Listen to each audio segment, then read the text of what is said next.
ମୁଁ ଆସିଲେ ଆପଣମାନଙ୍କୁ ଖୁବ୍ ଶୀଘ୍ର ଜଣେଇବି। ହଁ ଆପଣମାନେ ଆଗେ ଜାଣିବେ, କେହି ନ ଜାଣିଲେ ଆପଣମାନେ ଆଗେ ଜାଣିବେ। ଆଜ୍ଞା ନିହାତି ଜଣେଇବେ। ପୁଣି ପଚାରିଲେ କୋଉ ପାଟିକି ଯିବି? ନାଣ୍ଡୁ ବାବୁ ତ ମୋ ଚାକିରି ନେଇଯାଇଛନ୍ତି, ମତେ ତ ଘରେ ବସେଇ ଦେଇଛନ୍ତି। ମତେ କୋଉ ମାଲିକ ଯଦି ଦୟା କରିବେ ନେବେ ମତେ, ମୁଁ ଯିବି। ଟ୍ୟାଲେଣ୍ଟ ନାହିଁ ବୋଲି ତ ସେ ମତେ ବିଦା କଲେ। ଆପଣ କହୁଛନ୍ତି ଟ୍ୟାଲେଣ୍ଟ ଅଛି, ଟ୍ୟାଲେଣ୍ଟ ମୋର ନାହିଁ ବୋଲି ତ ସେ ବିଦା କଲେ। ଆଜ୍ଞା ଆଉ ବ୍ଲାଙ୍କ ପେପର ଆମେ ଜୀବନରେ କରିବୁ। ସିନେମାରେ ଆମକୁ ନେବେ ନା,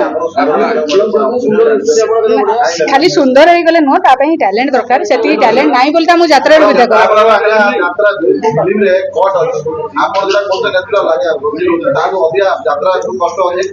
ଦେଖିବା, ମତେ ତ ଯାତ୍ରାରେ ଏପର୍ଯ୍ୟନ୍ତ ମିଳିନି।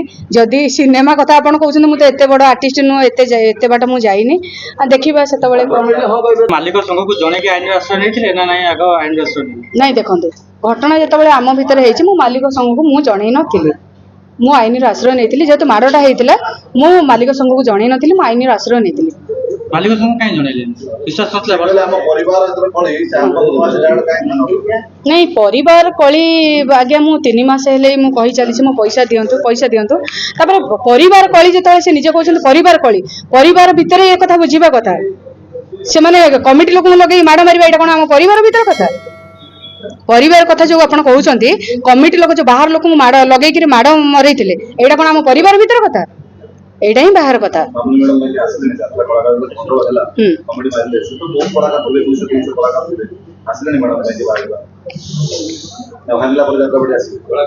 ମୁଁ କହିବାଟା କହିଲି ନା, କହିଲେ ବହୁତ ମାନେ ବହୁତ ପୁଣି କଣ୍ଟ୍ରୋଭର୍ସି ହବ।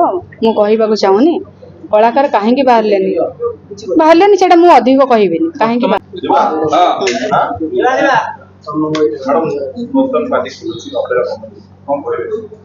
ନାଇଁ, ମୁଁ ଜଗନ୍ନାଥଙ୍କୁ ପ୍ରାର୍ଥନା କରୁଛି ପ୍ରମୋଦିନୀ ଦୀର୍ଘଜୀବୀ ହଉ, ବାସ୍ ଏତିକି।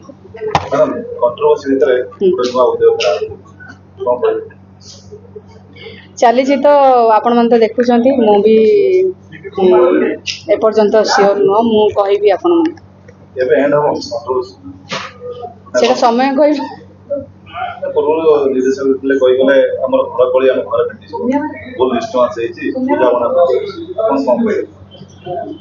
ନାଇଁ, ଘର କଳି ଆଉ ଆଜ୍ଞା ଘର ଭିତରେ ନାହିଁ, ବାହାରକୁ ପଳେଇଛି। କାରଣ ମୁଁ ଯେହେତୁ ଆଇନର ଆଶ୍ରୟ ନେଇଛି, ସେଟା ଘର ଭିତରେ ସୀମିତ ହେଇକି ନାହିଁ।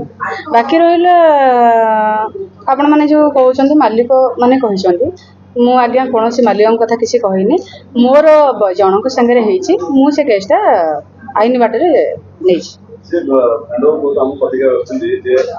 ଯେତେବେଳେ ଯାତ୍ରା 2 ମାସ ପୂର୍ବରୁ ଅଶୋକ ସମ୍ରାଟ ମାନିନୀ ବୋଲି ମାମୁନି ମ୍ୟାଡମଙ୍କୁ ଆଉ ଆଜ୍ଞା, ସେ ନିଜ ମୁହଁରେ ଗଣମାଧ୍ୟମରେ କହୁଛନ୍ତି ମୁଁ ଆଉ ଅଶୋକ ସମ୍ରାଟ କରିବି ନାହିଁ। 2 ମାସ ସେ କହିଥିଲେ ନା, ବାପି ମାମୁନି ମୁଁ ମନା କଲି, ମୁଁ ଆଉ ପାର୍ଟି କରିବି ନାହିଁ। ଏବେ ସେ ଗଣମାଧ୍ୟମକୁ ଆସିକି କହୁଛନ୍ତି ମୁଁ ଅଶୋକ ସମ୍ରାଟ କୋଉ ଭଳିଆ କରୁଛି ସମସ୍ତେ ଦେଖନ୍ତୁ। ସେ ତାଙ୍କର କେତେଟା କଥା ସିଏ ହିଁ ଜାଣିଥିବେ। 2 ମାସ ପୂର୍ବରୁ ସେ ମତେ କାହିଁକି ମନା କରିବେ? ଯଦି 2 ମାସ ପୂର୍ବରୁ ସେ ମନା କରିଥାନ୍ତେ, ଏତେ ବାଟ କଥା ଯାଇନଥାନ୍ତା। ମୁଁ ସେ 2 ମାସ ପୂର୍ବରୁ ହିଁ ବାହାରିଥାନ୍ତି। ସେ ମତେ ଯେବେ ମନା କରିଛନ୍ତି, ମୁଁ ସେବେ ଆସିଛି। ନିହାତି ଦିଆଯାଇଛି। ମୁଁ ଆଜ୍ଞା ସେଇ ଗୋଟିଏ କଥା କହିଲି, ଯାଜପୁରରେ ଥିଲେ ସେ ବୁଝୁଛନ୍ତି। ଜେଲ ଭିତରେ ଆସାମୀ ରହିକି ବି ବାହାରେ ମର୍ଡର କରିପାରୁଛି, ତାହେଲେ ସେ ଘରେ ରହିକି କାହିଁକି ଏସବୁ କରିନଥିବେ? ହଁ, ସେଟିଂ କରି ବାଡେଇଲେ ନା, ସେ ନିଜ ମୁହଁରେ ମାନିଛନ୍ତି।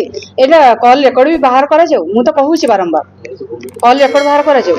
ସେ ନିଜ ମୁହଁରେ ମାନିଛନ୍ତି, ମୁଁ କମିଟିକି ଲଗେଇକି ତତେ ମାରିଛି। ଏଇଟା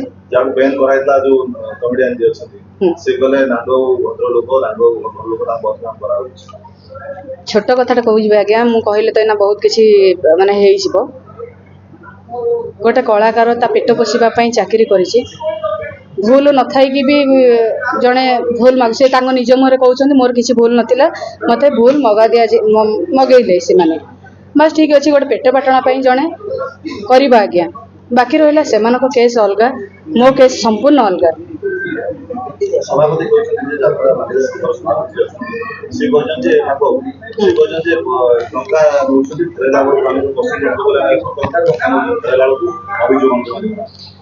ଟଙ୍କା ନଉଛନ୍ତି ସେମାନେ ଟଙ୍କା ଯୋଉ ଦଉଛନ୍ତି କାହିଁକି ଦଉଛନ୍ତି ମୁଁ ଯୋଉ ଟଙ୍କା ନେଇଥିଲି ଅଗ୍ରିମ ନେଇଥିଲି ମାନେ ଆସନ୍ତା ବର୍ଷ ପାଇଁ 25-26 ପାଇଁ ମୁଁ ନେଇଥିଲି ସେ ମତେ ଏଗ୍ରିମେଣ୍ଟ କରିଥିଲେ ବାସ୍ ଯେତେବେଳେ ଲାଷ୍ଟ ମୋମେଣ୍ଟରେ ସେ ମତେ ମନା କରିବେ ପାର୍ଟି ଛୁଟି ହେବାକୁ ଅଛି 18-20 ଦିନ ମୁଁ ସେତେବେଳେ ଯିବି କୁଆଡେ ଯୋଉମାନେ କହିଲେ ଟଙ୍କା ନଉଛନ୍ତି ଫେରେଇବା ବେଳକୁ ଏମିତି କରୁଛନ୍ତି ମୁଁ ସେଇମାନଙ୍କୁ କହୁଛି ଯେ ଟଙ୍କା ଯେତେବେଳେ ଲାଷ୍ଟ ମୋମେଣ୍ଟରେ ଆମକୁ ମନା କରିବେ ଆମେ ଯିବୁ କୁଆଡେ ଆଜ୍ଞା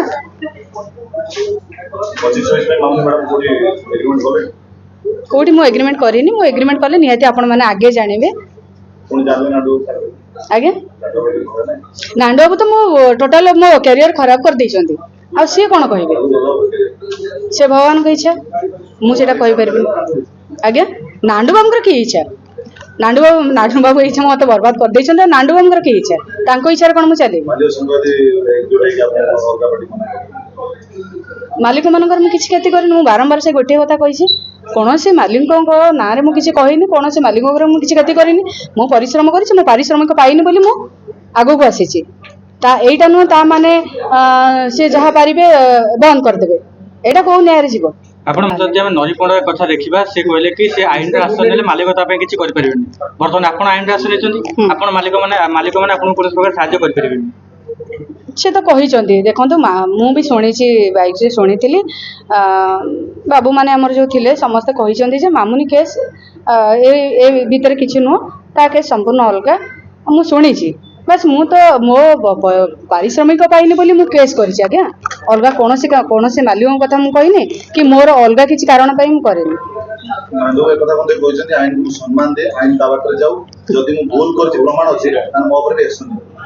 ସେ ଆଇନ କି କେତେ ସମ୍ମାନ ଦିଅନ୍ତି ସମସ୍ତେ ଜାଣିଛନ୍ତି ଆଉ ଅଧିକା କହିବାଟା ଠିକ ହବନି ବାକି ରହିଲା ସେ ଯୋଉ ବାରମ୍ବାର ସେ ମିଡିଆ ସାମ୍ନାରେ କହୁଛନ୍ତି ମୁଁ ପଇସା ପାଇବି କି ପଇସା ସେ ପ୍ରମାଣ ଦେଖାନ୍ତୁ ତାଙ୍କ ପାଖରେ ବହୁତ ପ୍ରମାଣ ଥିବ ପ୍ରମାଣ ଦେଖେଇକିରି ଆଇନ କି ସମ୍ମାନ ଦଉଛନ୍ତି ପରା ଆଇନ ବାଟେ ଯାଆନ୍ତୁ ସେ ପଇସା ପାଇଯିବେ ଆଜ୍ଞା ଅଫର ମିଳିବନି ମୁଁ ଜାଣିଛି ମିଳିବନି ଆଉ ମିଳିଲେ ସେତେବେଳେ ଚିନ୍ତା କରିବା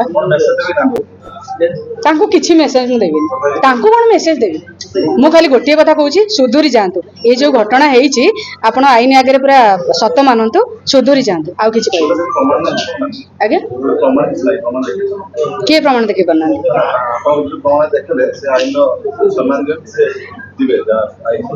ପ୍ରମାଣ ପରେ ମୁଁ ଆପଣ ମାନଙ୍କ ଆଗରେ ଦେଖେଇଛି ସମୟ ଆସିଲେ ମୁଁ ଆହୁରି ପ୍ରମାଣ ମଧ୍ୟ ଦେବି 25-26 କଥା ଦେଖିବା ଥ୍ୟାଙ୍କ ୟୁ ମାନେ କଣ ମୁଁ ରାଗିବି ନା କଣ ଥ୍ୟାଙ୍କ ୟୁ ଜୟ ଜଗନ୍ନାଥ ଜୟ ଏମିତିକା ଛୋଟ ବଡ଼ ଖବର ଦେଖିବା ପାଇଁ ଆମ ଚ୍ୟାନେଲକୁ ଲାଇକ୍ କରନ୍ତୁ ସବସ୍କ୍ରାଇବ୍ କରନ୍ତୁ ଏବଂ ନ୍ୟୁଜ୍ଟିକୁ ସେୟାର କରନ୍ତୁ।